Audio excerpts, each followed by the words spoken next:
A new report from the World Economic Forum suggests the way people and robots work alongside one another in the workplace will change dramatically in the near future. The WEF predicts that the rise of robotics will result in machines performing more tasks on the job than humans by 2025. It also estimates that while that trend could displace 75 million jobs globally by 2022, it'll create 133 million new positions.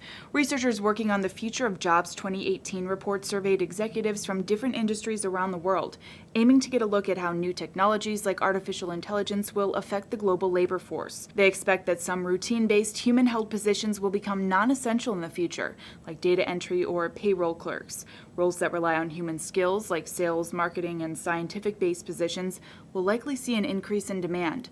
The report calls on businesses and government leaders around the world to create a support system for their employees and ensure a smooth transition as the workforce evolves.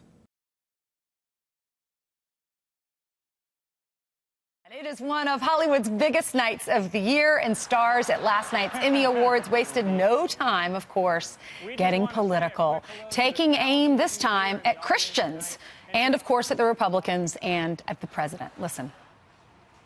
I've been watching this very shocking dystopian drama called The News. The Obamas now even have their own production deal at Netflix. My dream is that the only thing they produce is their own version of The Apprentice, and it gets way higher ratings. The only white people that thank Jesus are Republicans and ex-crackheads. So is this the new left? Here to debate this is RNC spokesperson Kayleigh McEnany and Fox News contributor Jessica Tarlov. I'll start with you, Kayleigh, this time. Is it funny? Was that funny last night? Did you watch? I did not watch. I was watching baseball, and along with half of my Twitter feed, I wasn't even aware the Emmys were on because they've quite frankly become irrelevant. And that shot at Jesus and at Christians, that was just a really low blow, drawing the comparison between Republicans and crackheads. It's no surprise the Emmys are the lowest rated award show, and award shows generally are down in viewership. The Golden Globes down from 2017. Oscars hit an all-time low. Teen Choice Awards all-time low as well. Not surprised, because most Americans don't want to watch out-of-touch liberals pat each other on the back. Jessica, is this the new left? No, I don't think this is the new left. Just Why? last week, the new left was Alexandria Ocasio-Cortez, and this is a very different thing. Listen, there are two distinct categories here. Taking shots at the president, talking about what's going on with the administration is one thing. Making attacks on Christians is quite another. I certainly do not support that. I've spoken about this with Kayleigh a number of times, and I believe with you, Ainsley, as well. I think being respectful of anyone's faith is critical. It's disrespectful. No need for it, absolutely. I think if they wanted to make a joke about saying thoughts and prayers after every school shooting, that would be something different. But I absolutely do not support this. But I did watch because I love the fashion. All right, you said it's not the new left, but it sounded very similar to Eric Holder and Joe Biden, politicians from the past that are now out there campaigning. Listen to this sound. These are Eric Holder and Joe Biden sound bites from over the weekend. Listen. On November the 6th, we have the opportunity to send a message to the present occupant of the White House. I never call him the president. The present occupant of the White House. Barack and I agreed to remain silent for a while to give this administration a chance to get up and running the first year. God forgive me. The president uses the White House as a literal bully pulpit, callously exerting his power over those who have little or none. We are in a fight for America's soul. Jessica, John Kerry and Elizabeth Warren were also out there on the campaign trail using politicians from the past. What's your reaction? I have no problem with it whatsoever. These are people who have a big following. They can make an impact. I'm sure we haven't forgotten Hillary Clinton also wrote an op-ed in The Atlantic, which everyone should go and read. There's no problem with this. This doesn't mean that we don't have new faces in the party, that we aren't energized. We are 100% energized and ready to go. I think that people with this kind of platform and a following like a Joe Biden has, like a Barack Obama has, should be up there calling this White House out. And yeah, game on. Kayleigh?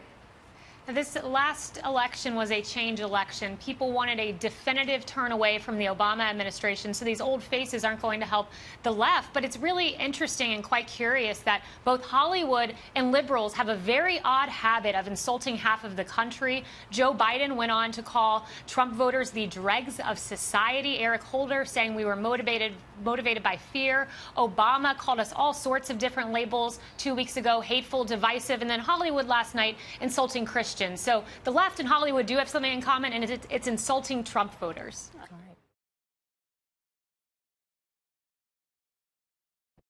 This man, 67-year-old Angelo Serrano, who once taught religion at the former St. Lucie St. Patrick's Church in Clinton Hill, behind bars for sexual abuse. What he did was abuse those children. Some for weeks, some for months, some for years. The lawyers for the four men, who were boys at the time, say they were repeatedly raped by Serrano between 2003 and 2009. Serrano was a volunteer CCD teacher. We're dealing with children, with boys that were between the ages of 8 years old and 12 years old. Now, they have reached a $27.5 million settlement with the Diocese of Brooklyn.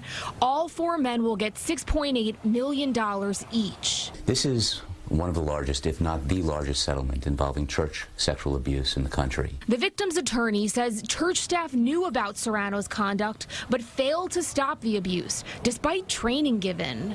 A priest testified at a deposition that he actually witnessed Serrano, the abuser, kiss an 8 or 9-year-old boy on the mouth. He never even reported what he saw. The diocese denies any role in the sexual abuse, but said in a statement, quote, "The diocese remains committed to ensuring that its parishes, schools, and youth programs remain safe and secure for the young people who are entrusted in our care." Angelo Serrano is currently serving a 15-year sentence after pleading guilty in 2011. Happening today, clergy abuse victims are calling for a statewide probe into the California Catholic Church. Abuse victims and their supporters plan to rally at the state attorney general's office in Sacramento this morning, calling for a grand jury investigation. The group is also urging police and local prosecutors to be more aggressive in following up on clergy abuse cases. Roughly 500 priests in the state have been accused of child abuse, but statistics indicate that that number could be up to more than 2,000. It was really overwhelming because everyone started cheering for me. I didn't really expect that from anyone. Sweetwater High School made history over the weekend, crowning a homecoming queen that some might have thought would have never had a place on the court. Our 10 News reporter Laura Acevedo caught up with the student and her principal, beaming with pride for their campus. The homecoming queen was crowned at the football game on Friday. She tells me she never thought she'd be the one to make district history. Sweetwater High School's homecoming queen 2018 is Ms. Carl Cruz.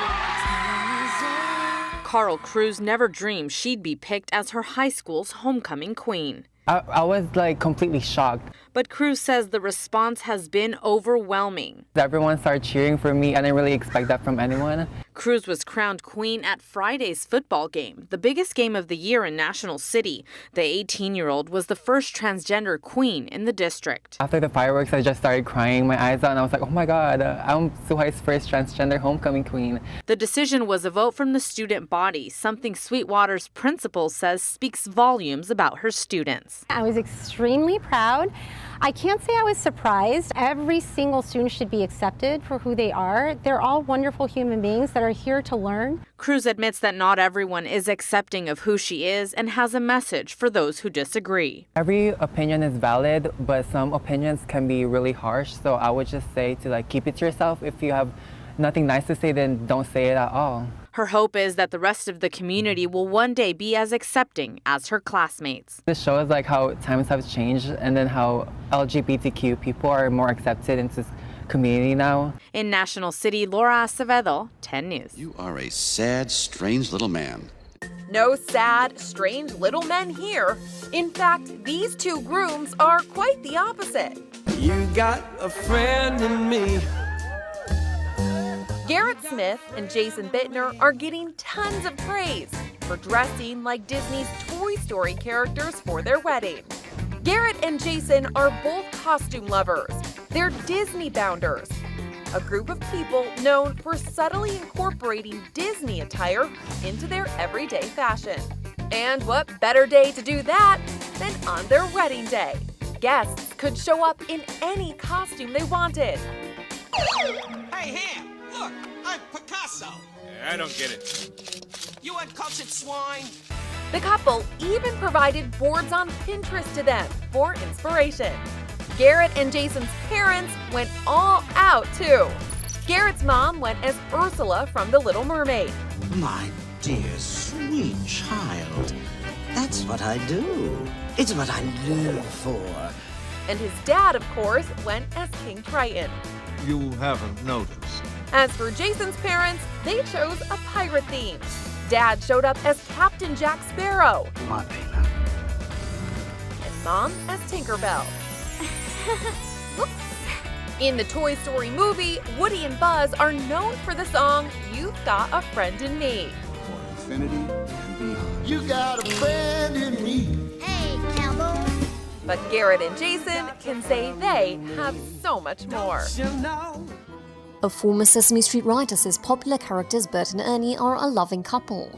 Sesame Workshop says that isn't so because puppets do not have a sexual orientation. Frank R. shot down former Sesame Street writer Mark Saltzman's remarks about Bert and Ernie's sexual orientation in his own statement.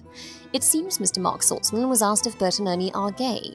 Frank Oz, a longtime Muppets veteran and Bert's creator, wrote, "It's fine that he feels that they are. There's much more to a human being than just straightness or gayness."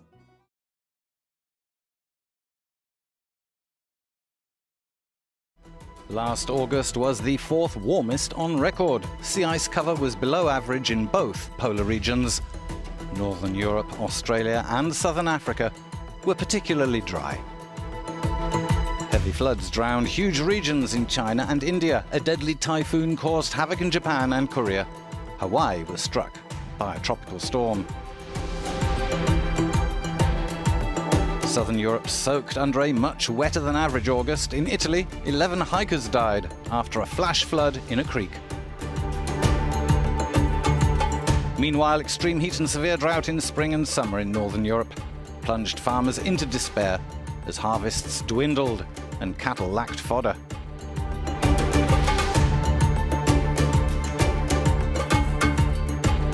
The continent suffered the warmest April to August period on record.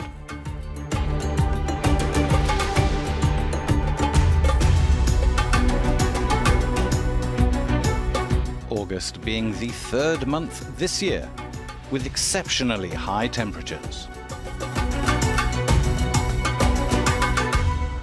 This is what's left of this section of the once mighty Tigris River. Barely enough water to escape Iraq's burning daytime heat.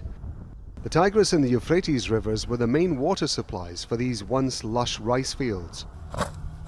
Farmers like Abdul Rahman used to be able to grow up to 80 square meters of rice. That's only a little over 1% of the size of an average football pitch, but it helped to keep his family alive. Now he produces barely a fraction of what he could grow before. Look how dry this land is. We can't get enough water. Even the water irrigation canals are empty now. Iraq's Ministry of Water Resources says that levels in rivers like the Tigris here in Baghdad have dropped up to 40% over the last 20 years. They say that partly to blame are dams and reservoirs which are being built in Turkey to the north, and they're restricting the flow of water southwards. But also in the last 9 months, Iraq's only had about half the amount of rainfall it normally gets over the course of a year, and that's making things even worse. It's estimated Iraq's strategic water reservoirs contain 8 billion cubic meters of water, less than the minimum the country needs. So the government says it's stepping in. We plan to cultivate around 50 square kilometers of rice, as well as 16,000 square kilometers of orchards and vegetables for people to use in their homes. But we can't provide as much water for crops as we did in previous years. Farmers tried digging wells to reach water underground, but it's often saturated with salt, and that's deadly for plants. In the past, we made more profit, and we were rich with crops. Now we can hardly grow enough. Underground water isn't a solution. It's a big problem to not have much water to irrigate your crops. Many farmers are taking jobs as laborers in the streets and on building sites, leaving behind their dying fields. Rob Matheson, Al Jazeera, Baghdad. Hey, there's a tornado coming. There's a tornado. At the KFC on Hull Street, right by Hull Street and Courthouse. There's a tornado. Authorities say a tornado in Virginia caused a building to collapse, killing one man. A second person was taken to the hospital with minor injuries. It happened in the Richmond area in the aftermath of Hurricane Florence. State authorities say the victim was a man who worked at a flooring company. The store's owner apparently told fire officials that all employees were accounted for except one. The victim had not yet been identified. Hurricane Florence has left devastating floods in the southeast since it visited the Carolinas over the weekend. It is said to have killed at least 30 people, including one baby. It's reported that 9 million people still remain under flood warning.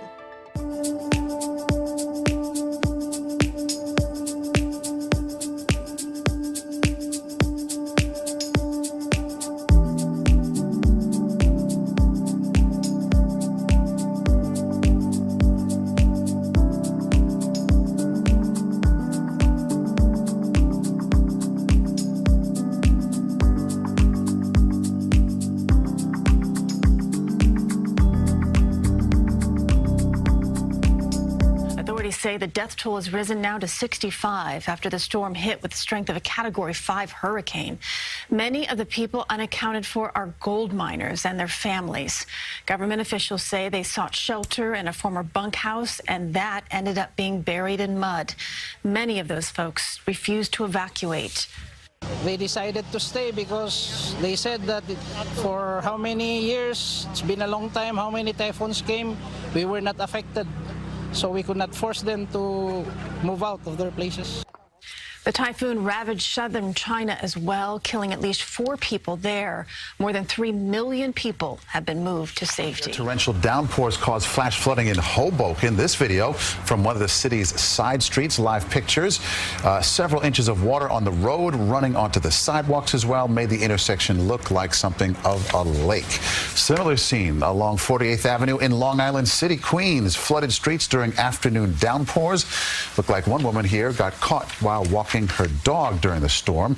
And some of the most extreme flooding we have seen on our roads. These pictures taken along the Grand Central Parkway. I don't think that's quite that picture, but we'll take it as this looks like actually Long Island City. So they're out of order, but you get the idea. We a lot do of get water, the idea. A lot of water everywhere. The Court Square subway platform in Greenpoint, Brooklyn looked more like a waterfall this afternoon, just one of dozens of stations flooded by the rain. Commuter after commuter captured gushing water from the ceilings of stations across the city. Like this downpour on the Bryant Park platform, soaking strap hangers. The water briefly caused service changes on the C and E lines. It was raining inside Penn Station, where commuters are up to here with the water and frustration. Coming down here, there's a ramp just coming down here, and there is a puddle. And I was trying to go there, and I was like, almost slipped because there is so much water that's accumulating there. Transit officials say it was around 1 this afternoon that they got a flood of calls that the water was pouring into the stations. One commuter posted this video of the L train platform at First Avenue. Riders trudging through it ankle deep. Another viewer took this video from the 34th Street station saying it's raining on the platform and the cockroaches started swarming up from the tracks. Transit authorities deployed crews to help, putting up caution tape and signs saying wet floors, but riders say it's too little too late. A sudden downpour shouldn't cause massive flooding in a subway system as sophisticated as New York City's. Commuters are now calling on the governor and mayor to stop bickering and do something fast. They need to fix all these train stations that's leaking and stuff falling apart. Like, it doesn't make any sense. They should be doing something about that. It's dangerous.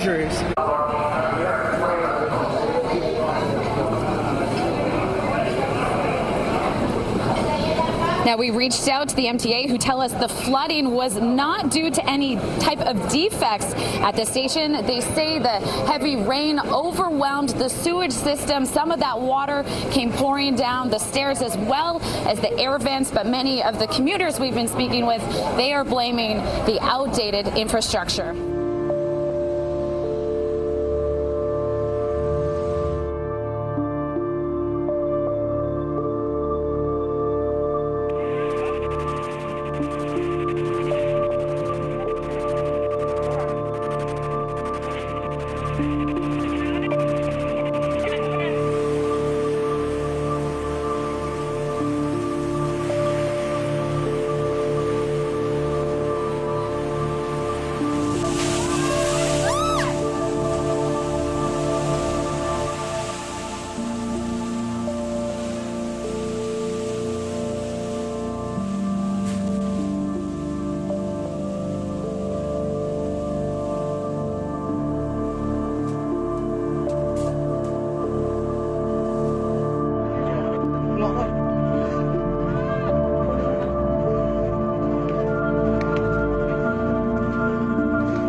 Chris and Mary, we just learned that Franklin Elementary School still does not have power this morning and will operate with a delayed opening this morning. Now we're on Sunset Drive in front of homes. I want to give you a look at how dangerous these microbursts can be. I mean, take a look at this. You can see that a tree came down in front of this home and those barriers blocking off what's left for crews to clean up at this location. Now check out this video from yesterday afternoon. It gives you a closer look at the damage. You can see a massive tree down on power lines. Officials in Summit say this is the result of that microburst. Microbursts generally happen in our area during warmer months. A microburst is an intense, sudden downward burst of wind produced by a thunderstorm. Air plunges to the ground and can cause extensive damage at the surface. In this case, bringing down large trees and power lines. Right now, JCP&L is reporting about 500 customers without power, and the company is working to get power restored by later this morning. Ask anyone you pass rowing down the streets of La Paz, and they'll tell you Typhoon Mangkhut brought way too much water, but very few surprises. It peaked up to here, says boy Inocencio, before slowly coming down. He's lived in this waterlogged neighborhood all his life.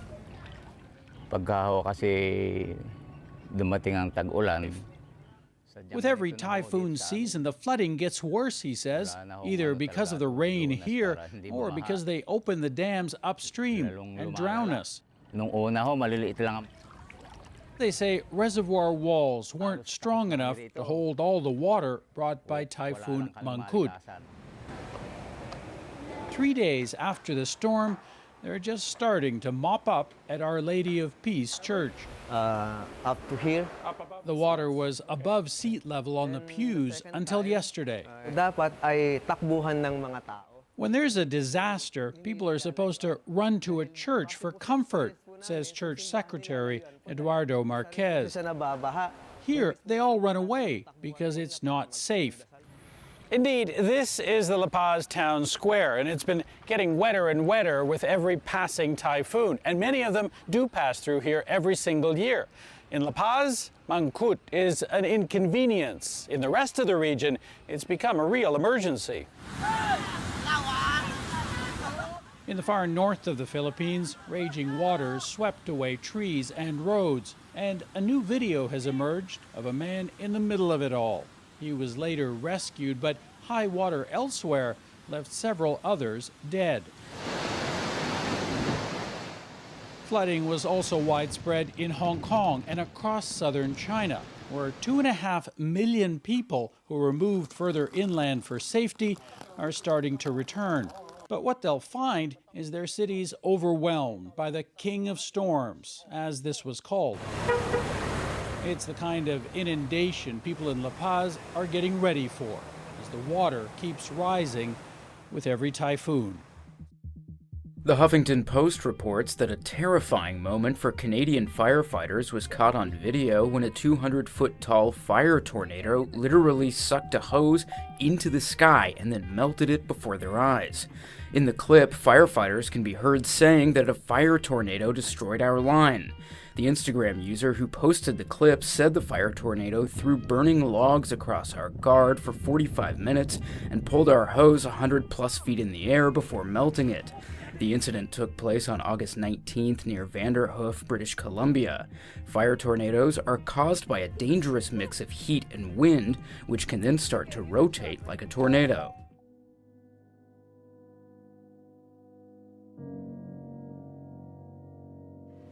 The floodwaters rose so quickly, Umahani Ibrahim barely had time to get her baby and 2 other children to safety. I wanted to buy your place. It was around 4 a.m. when I came out. Water was everywhere. I didn't have time to pack most of my stuff. I had to save my children and myself. It's not easy. Umahani sought refuge here in Lokoja city. Kogi state officials say at least 15,000 people are living in shelters like these. Water levels were so high, many had to be rescued. Some of these victims, we have to pick them even from trees, tree tops. They cannot come down again, so when we receive this SOS, Central Kogi State is where Nigeria's two major rivers, the Niger and Benue, meet. Torrential rain since the early part of September caused them to burst their banks and trigger flash floods. 11 other states have been affected. The highest death toll has been in Niger State, where at least 40 people were killed. Rural areas, particularly those along waterways, are the most vulnerable, but worse may yet be to come. Nigeria's weather agency says rising water levels are forecast to exceed those recorded in 2012, when flooding killed more than 360 people and displaced at least 2 million. Huge swathes of farmland were destroyed. Nigerian authorities are also now preparing for the water level in the Niger River to swell again if water is released from the Lagbo Dam in neighbouring Cameroon. People in Nigeria are accustomed to some flooding. This is the tail end of the rainy season, but little has prepared them for this. Many say a lack of planning and neglected infrastructure has exacerbated the crisis. Miriam Nahond, Al Jazeera.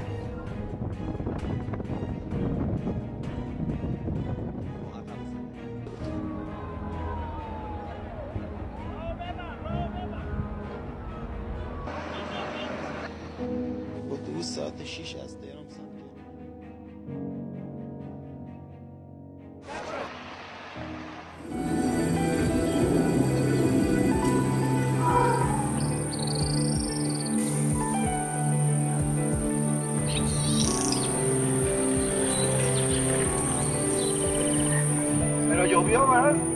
Sí, llovió. Sí, seguido me encuentro a diferentes compañeros tuyos. Allá no huele nada, porque atrás estaba la casa de mi hijo y yo me fijé y no huele. Ya me engancharon. Y es que eso del tráiler salió en las noticias.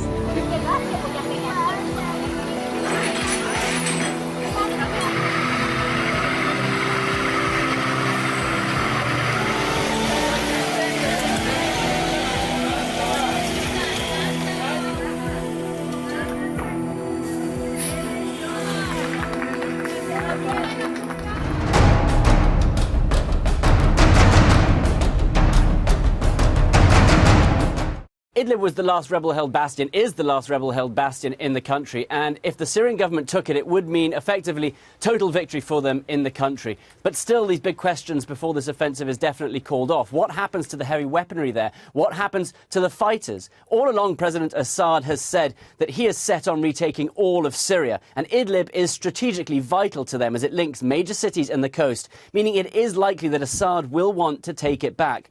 But for the moment, the residents in Idlib are safe. They do not have to flee towards Turkey, and it was feared maybe 800,000 would end up heading north towards the border. And the government offensive, for now, that so many people feared, has been put on hold. And again, it's interesting to see how it's other countries who are deciding the fate of Syria, Turkey and Russia, meeting to try and come to divide it, in a sense, divide this northern part. Crucial also that it is not the US taking a role in this, although they do have influence in the northeast and the south. This decision made entirely by Turkey and Russia. Well, this was a Russian jet which was coming in to land at the Hmeimim air base in western Syria when it disappeared from radar, and it was later found to have been shot down by Syrian anti-aircraft guns. Mistakenly, of course, because Russia and Syria are very close allies in this conflict. And it seemed like a friendly fire attack, a mistake completely. But Moscow then blamed Israel because it said Israeli planes were flying nearby. Russian and Israeli military forces are in regular contact normally, giving each other information about their plans to try to avoid this kind of incident, to try to avoid their planes crashing in midair, for example, in common airspace. But Russia complained that this time it said Israel had only given it 1 minute warning, meaning that Russia didn't have time to get its planes out of the way. We see the provocative actions by Israel as acts of hostility. As a result of the irresponsible actions of the Israeli military, 15 Russian service personnel were killed. This absolutely does not correspond to the spirit of Russian-Israeli partnership. We have to take strong measures in response. Israel, though, says that Syria is wholly responsible for what happened. Israeli Prime Minister Benjamin Netanyahu, though, did say that it would offer Russia all the information it needed to investigate. He even offered to send the Air Force's commander from Israel to Moscow to explain its actions and what happened. This could, though, raise tensions between Russia and Israel. There was definitely a sense of shock and anger coming from those earlier statements from Moscow. A bit later in the day, though, Vladimir Putin, the Russian president, commented on this, and he appeared to diffuse the situation somewhat after speaking by phone to Prime Minister Benjamin Netanyahu. It looks more like a chain of tragic accidental circumstances because Israeli planes did not take down our plane. But certainly, we have to seriously look into it. And that approach, he said, would be to investigate much more thoroughly.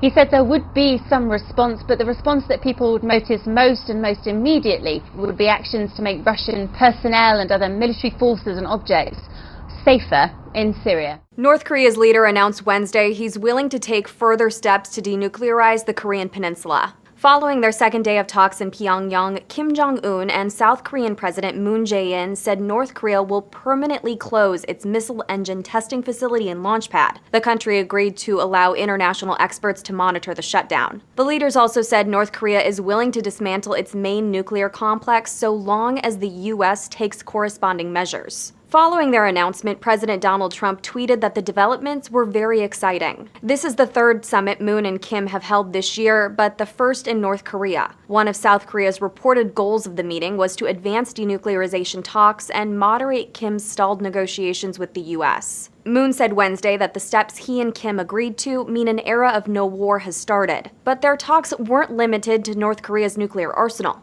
Moon and Kim also agreed to start reconnecting road and railway links between their countries and to file a bid to jointly host the 2032 Summer Olympics. The two leaders announced plans for Kim to visit South Korea's capital in the future, but didn't give a concrete date for when that might happen. Sometimes it can be hard for us to step out of our comfort zone and show the love of Christ, even in our own neighborhoods. In Austin, Texas, Kristen Schell used a picnic table to do what she knew God was wanting her to do in her own front yard. I knew that for the purposes of the party, I was going to have it in my backyard. But as soon as that party was over, I was moving that table in the front yard, and it was going to be a gathering place. And so I painted it turquoise, which is my favorite color. And I did. I put it outside underneath the tree in the front yard. It was awkward at first. I have this table, it's bright turquoise, it's sitting in the front yard, and now I'm like, well, now what do I do? So I took a whole bunch of stuff out with me. I took my phone and my journal and my computer, and I even, I had some art stuff that I was working on because, you know, I needed to look like I was just doing something. But going out front, I was saying to God, here I am, Lord, your will be done. Go before, behind, and beside me into the neighborhood. And that very day, life changed, and I met a neighbor within 3 hours of putting a table out in my front yard. A lot has happened since putting the table out there. There are a handful of women who are now very close friends who I did not know. It has become kind of a gathering place. I'm Bob. This is my daughter, Peggy. So one of the best things is just the sense of normal community, everyday life. The neighborhood kids come over. They'll do homework when the weather's pretty. We've had lemonade stands, hot cocoa stands. More intimately, it's a place where I can meet and have met neighbors who now pop by with coffee and just for 15 minutes, a conversation over coffee that wouldn't have happened. The Lord has taught me, and I am learning to be present. It sounds like it should be a no-brainer, but listening is not a skill that came naturally at first to me, nor was being present. It was really fun. It was great to see you there. Loving my neighbors has taught me how to love God better. It's drawn me into deeper relationship with Him. You don't need permission or a program to go outside and be who Christ has called you to be.